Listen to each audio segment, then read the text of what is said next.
দৃশ্যটা কল্পনা করুন, প্যারাগুয়ের সাথে ম্যাচ জিতলেই বিশ্বকাপ নিশ্চিত। ড্রেসিং রুমের বাতাসের চেয়ে কার্বন ডাই অক্সাইড কম, টেনশন বেশি। প্লেয়ারদের অবস্থা এমন যে কে একজন জোরে হাসি দিলেও হয়তো বাকিরা ভয়ে লাফিয়ে উঠবে। ক্যাসেমিরো ঘামছেন, ভিনিসাস হয়তো বিড়বিড় করে দোয়া পড়ছেন।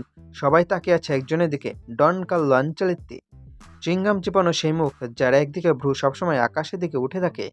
সবাই ভাবছে এখন কোচ এসে পেপ গার্দিওলার মতো বোর্ডের ওপর মার্কার দিয়ে আঁকুবুকু করবেন, কিংবা মহিনার মতো ইমোশনাল স্পিচ দিয়ে সবার রক্ত গরম করে দেবেন।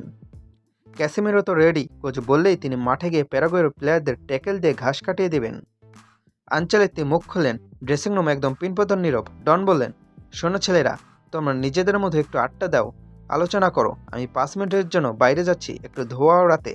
যে ঠিকই শুনেছেন, যেখানে অন্য কোচদের বিপি হাই হয়ে যায়, সেখানে আনচেলত্তি ভাবছেন তার সিগারেট লাইটটা পকেটে আছে কিনা। ক্যাসেমিরের কথা শুনে মনে হচ্ছে আনচেলত্তি আসলে বলতে চেয়েছেন, তোমরা তো ফুটবল খেলোই, নতুন করে আমি আর কি শেখাবো। তার চেয়ে বরং আমি ফুসফুসটা একটু রিফ্রেশ করে আসি, তোমরা গোলটোল দিয়ে রাখো আর কি।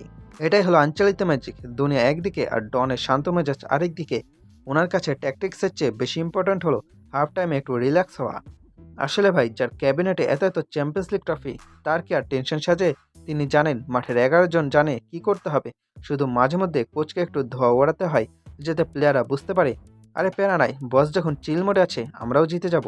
ক্যাসেমার হয়তো সেদিন বুঝেছিলেন ফুটবল শুধু পা দিয়ে খেলা হয় না, মাঝে মাঝে শান্ত থেকে ধোয়া উড়েও ম্যাচ জেতা যায়।